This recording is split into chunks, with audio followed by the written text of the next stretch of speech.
खंडमंडलाकारं व्याप्तं येन चराचरं तत्पदं दर्शितं येन तस्मै श्रीगुरुवे नमः। अज्ञानान्धस्य लोकस्य ज्ञानाञ्जनशलाकया चक्षुरुन्मीलितं येन तस्मै श्रीगुरुवे नमः। सद्गुरु का स्मरण करते हुए आप सभी का हार्दिक धन्यवाद प्रेषित करते हुए हम अपने इस सर्वांग योग मालिका का अंतिम अध्याय पुरुषोत्तम योग के बाद अनन्य भक्ति योग सेवा में प्रस्तुत कर रहे हैं और आप सभी का इस अंक में स्वागत है।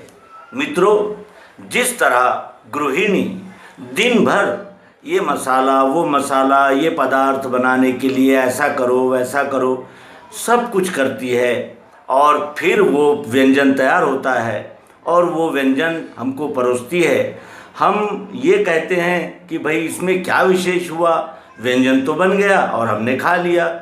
लेकिन ये नहीं समझते और इस बात पर ध्यान नहीं देते कि उस गृहिणी को कितनी परिश्रम और कितने यानी साधन जुटाने हुए होंगे जिससे ये व्यंजन बना है। उसी तरह भक्ति ये केवल एक शब्द नहीं है, इस शब्द के पीछे वो अखंड चिंतन मनन निधिध्यासन और अनेक प्रकार के परिश्रम उसमें सम्मिलित होते हैं, तब ये भक्ति का वरदान भक्त के हाथ लगता है और भक्ति करने से ही इस जीव को स्थायी समाधान और तृप्ति की प्राप्ति होती है। वो तृप्ति को प्राप्त करने के लिए उसे क्रमशः विश्वरूप परमात्मा का प्रत्यक्ष यथार्थ दर्शन करना पड़ता है और वो प्रत्यक्ष यथार्थ दर्शन होने के उपरांत ही भक्ति की प्राप्ति होती है। ये अनन्य भक्ति योग नाम का सर्वांग योग का 8वां अध्याय वो फलश्रुति है जो हम शुरू से इस प्रयोग को जानते और समझते हुए और जिसे कहा जाएगा कि जांचते हुए जो हम क्रमशः आ रहे हैं पहले अध्याय से, उसकी ये फलश्रुति है भक्ति योग, अनन्य भक्ति योग। भक्ति दो प्रकार की होती है। एक भक्ति होती है गौणी भक्ति, जिसे हम कहते हैं कि जिसमें अभेद नहीं होता, द्वैत रहता ही है। मैं सेवा करने वाला हूँ और जिसकी मैं सेवा करने वाला हूँ वो मेरा सेव्य है। लेकिन सर्वांग योग हमें अनन्य भक्ति तक पहुँचाता है। अनन्य भक्ति का अर्थ होता है अन्य न, यानी तुम जानत तुम ही हो ही जाई। आपको जानकर हे परमात्मा, हम परमात्मा ही हो जाते हैं, यानी परमात्मा में ही ये व्यष्टि अहंकार विलीन हो जाता है, लय को प्राप्त करता है, वही अनन्य भक्ति है। और अनन्य भक्ति को प्राप्त करने के लिए क्या आवश्यक है?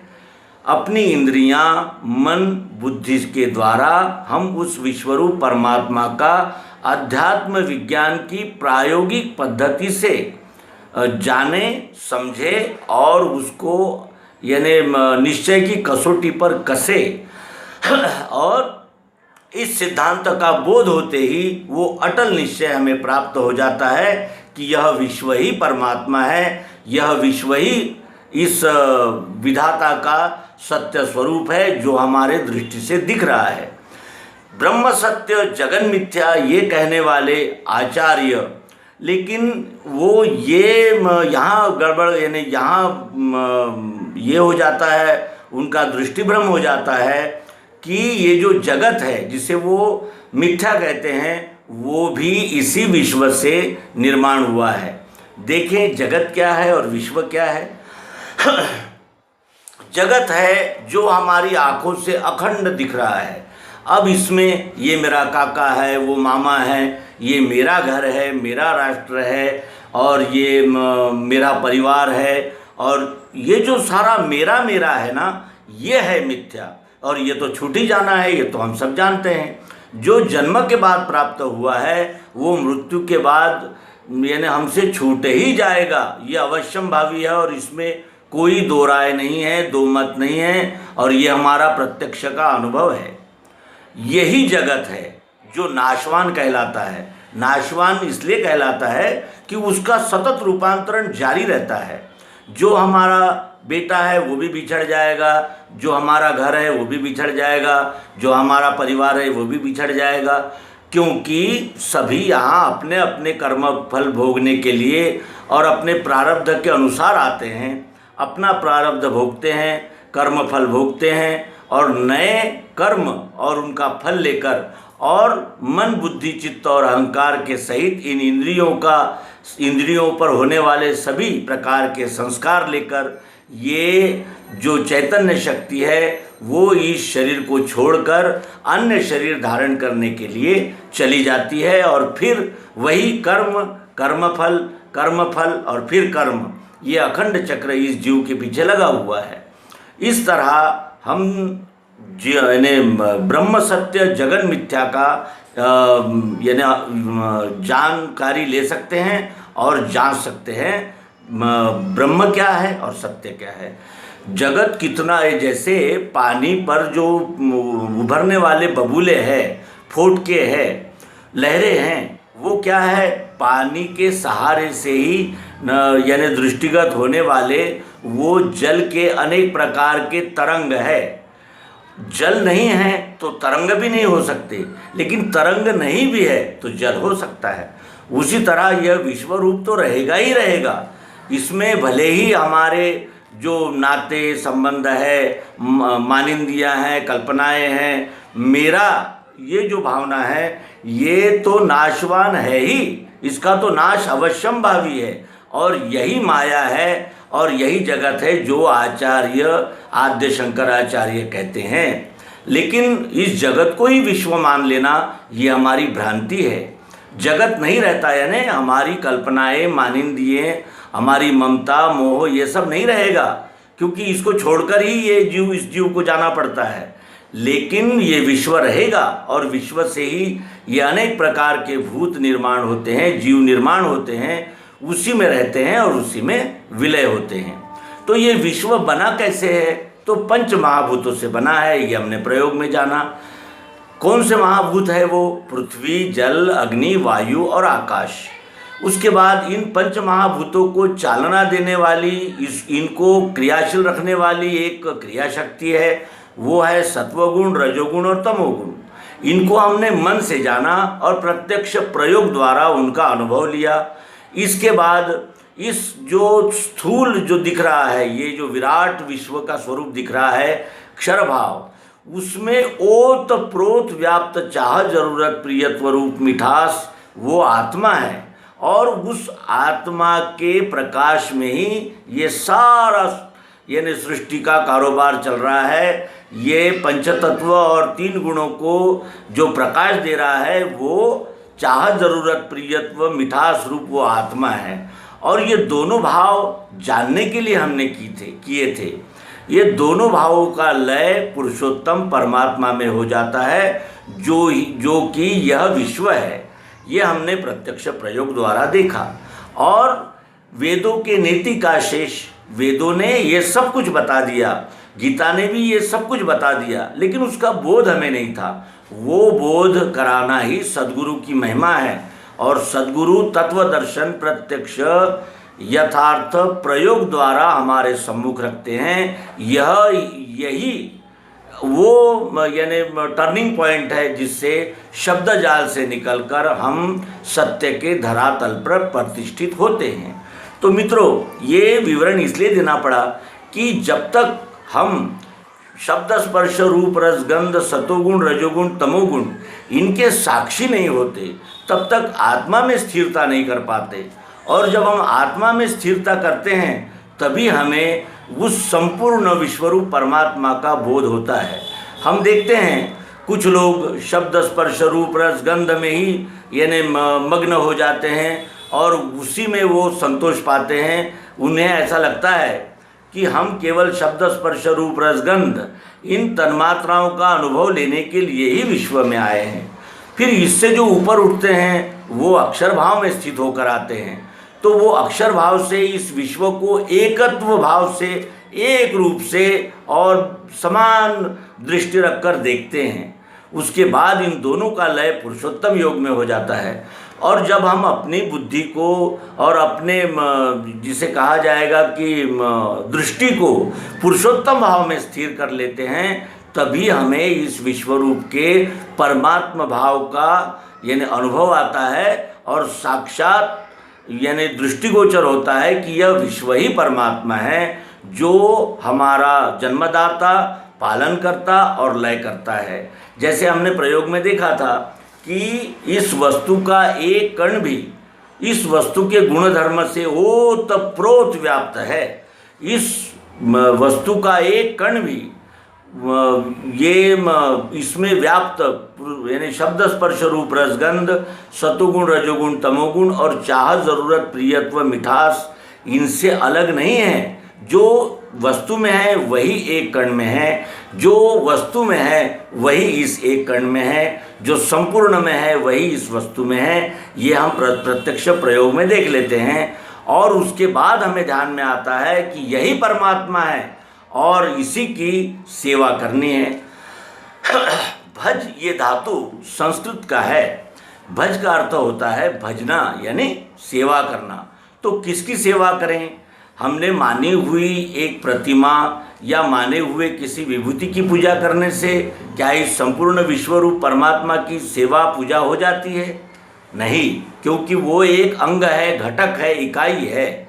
और एक घटक इकाई की सेवा करने से संपूर्ण की सेवा नहीं हो सकती। तो फिर संपूर्ण की सेवा कब होती है? जब बुद्धि में स्थित होवे ये मैं ही संपूर्ण विश्व हूँ। जब ये बुद्धि में स्थित हो जाता है कि मैं ही संपूर्ण विश्व हूँ, विश्व से मैं अलग नहीं हूँ और मुझसे ये विश्व अलग नहीं है, और जो पिंड में है वही ब्रह्मांड में है, इसकी जब अकंप धारणा हृदय में स्थिर हो जाती है, जो अध्यात्म विज्ञान के प्रयोग से होती है, तब बुद्धि में स्थित होवे ये मैं ही संपूर्ण विश्व हूँ। अकंप धारणा बैठे गया द्वैत समाधि सो। अकंप धारणा बैठे, अकंप हो जाता है, फिर ये मन चलायमान नहीं रहता, बुद्धि अनेक प्रकार के संशय भ्रमों से मुक्त हो जाती है और तब वो द्वैत चला जाता है। मैं और तू ये जो झगड़ा है ये चला जाता है। जड़ और चैतन्य इस ग्रंथि का निराकरण हो जाता है।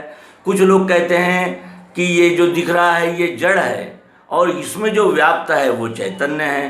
तो ये जड़ और चैतन्य का जो ग्रंथि पड़ी है उसको भी सद्गुरु सुलझाते हैं। वो कहते हैं कि अगर इसमें की मिठास सत्य है और आकार झूठा है, ऐसा आप कह रहे हैं क्योंकि आप साकारवादी है, तो आप इस आकार से मिठास निकाल लीजिए और आकार रहने दीजिए। तो ये भी नहीं हो सकता। जब जब हम इसमें की मिठास निकालते हैं तो आकार आने ही लगता है। उसी तरह जो निराकारवादी है उनसे सद्गुरु कहते हैं कि आप ऐसा कीजिए, आप अपना निराकार निकाल लीजिए और साकार रहने दीजिए। ये भी नहीं हो सकता।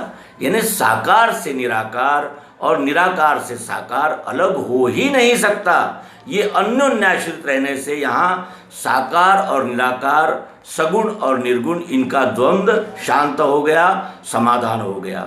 उसके बाद कुछ लोग कहते हैं कि ये जड़ है और इसके अंदर जो व्याप्त है वो चेतन है। तो जड़ और चैतन्य क्या है, इसको भी हम प्रयोग द्वारा समझेंगे।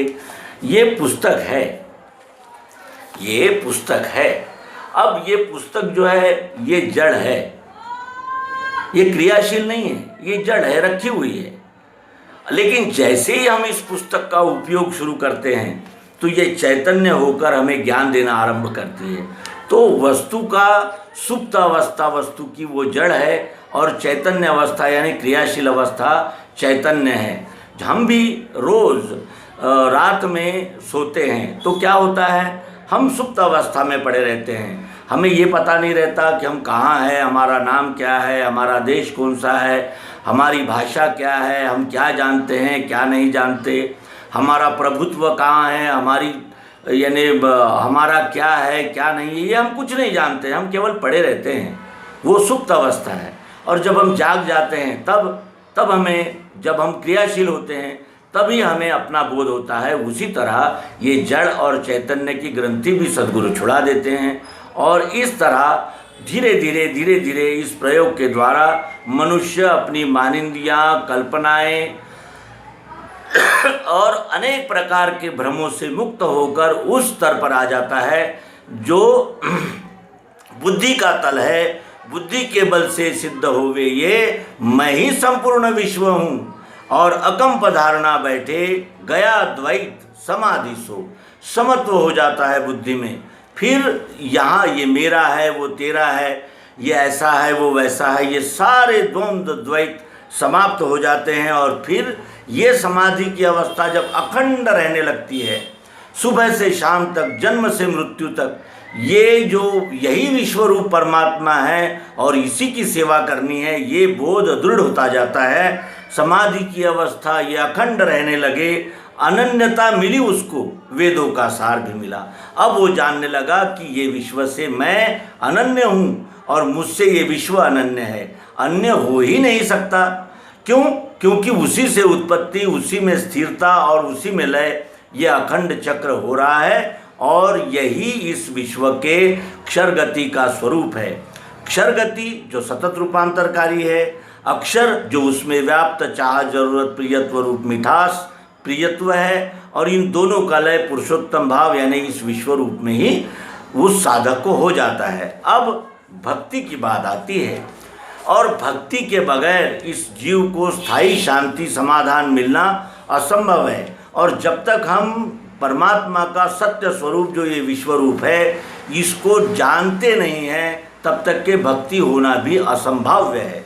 कुछ लोग भक्ति को यानी तीर्थ यात्रा करना, उपवास करना, व्रत करना, जप करना, तप करना, इसको भक्ति मानते हैं। वास्तविक ये सब यज्ञ ही है, और यज्ञ से चित्त शुद्धि होती है, ईश्वर की प्राप्ति नहीं होती। ईश्वर परमात्मा की प्राप्ति केवल अध्यात्म विज्ञान से ही होती है, और वो अध्यात्म विज्ञान से ही हमें पता चलता है कि परमात्मा कौन है, कहाँ है और कैसा है। और अब उसके साथ हमारा व्यवहार जो है वो बदल जाता है। आज तक हम मैं और तू, ये और वो, इस प्रकार का द्वैत भावना से व्यवहार कर रहे थे। लेकिन जैसे ही हमने जान लिया कि ये हाथ हमारा है, तो अब इस हाथ की रक्षा करना, इस हाथ की सेवा करना, ये हमारा कर्म हो जाता है। उसी तरह जब हम जान लेते हैं कि ये मेरा ही स्वरूप है, मैं ही हूँ, अग्नि भी मैं हूँ, आकाश मैं हूँ, पृथ्वी मैं हूँ, जल मैं हूँ, वायु मैं हूँ, सत्वगुण भी मुझ में ही है, रजोगुण भी है और तमोगुण भी है, चाहत, जरूरत, प्रियत्व रूप मिठास, आत्मा वो इसमें भी है, इसमें भी है, चारों ओर अखंड ओतप्रोत व्याप्त है। इस ये ज्ञान केवल अध्यात्म विज्ञान से ही होता है, और यही पुरुषोत्तम परमात्मा की जागृति, परमात्मा का परिचय और परमात्मा का साक्षात दर्शन कहलाता है। और ये कराने के लिए ही सद्गुरु भगवान ने हमें सर्वांग योग युक्ति दी है, जिससे हम पुरुषोत्तम भाव इस परमात्मा को देखकर फिर भक्ति में प्रवेश करते हैं। आइए अब जानेंगे अनन्य भक्ति योग क्या है, कैसे प्राप्त होता है और उससे क्या लाभ होते हैं। भगवान श्री मायानंद जी चैतन्य सर्वांग योग के 8वें अध्याय अनन्य भक्ति योग में कहते हैं, पश्चात बीज भक्ति का अनन्य बढ़ने लगे, अकर्म रूप से दिखे विश्व में वो सदैव ही, ये पराभक्ति है श्रेष्ठ, मुक्तों का निज धाम है, संपूर्ण वृत्तियों का है एक ही लय स्थान ये, इसी में स्थित होने से रस एक कंप वो, हुआ मद्रूप ही जानो जन्म मृत्यु से नहीं, सर्वांग योग ये स्थाई बीज है दिव्य चक्षु का, इसे जो पाठ में लेवे चित्त से निज कर्म में, यदृच्छा से योग क्षेम होवेगा उसका सदा, अंत में पद सो पावे वेदों में श्रेष्ठ जो कहा। अध्याय 8 में श्लोक 9 और 50 है, 8, 80, 1800 अक्षरों में रचाई से, मायानंद ने अपना निज रूप लखा दिया, ये जहाँ स्थिर हो जावे वही सद्गुरु स्थान है। इस तरह अनन्य भक्ति योग नाम के सर्वांग योग के 8वें अध्याय का हमने यहाँ उच्चारण किया। उसका अर्थ सहित साक्षात्कार हम आगामी अंक में करेंगे। और आपसे भी प्रार्थना है कि जिस भक्ति की खोज में ये जीव जन्म से मृत्यु तक भटकता है, अनेक तीर्थ व्रत उपवास और अनेक प्रकार के कर्मकांड करता है, वही भक्ति का साक्षात लाभ अब हमें सर्वांग योग के अनन्य भक्ति योग नामक अध्याय से होने वाला है। हम भी जागृत रहकर उस अनन्य भक्ति योग नाम के अध्याय का बोध का परिशीलन करेंगे और उस बोध में स्थित होकर विश्व रूप को जानते ही विश्वरूप हो जाएंगे। इस शुभकामना के साथ अपनी वाणी को इस अंक में विराम देते हैं। नर्मदे हर सद्गुरु भगवान की जय, विश्वरूप परमात्मा की जय। ओम शांति शांति शांति।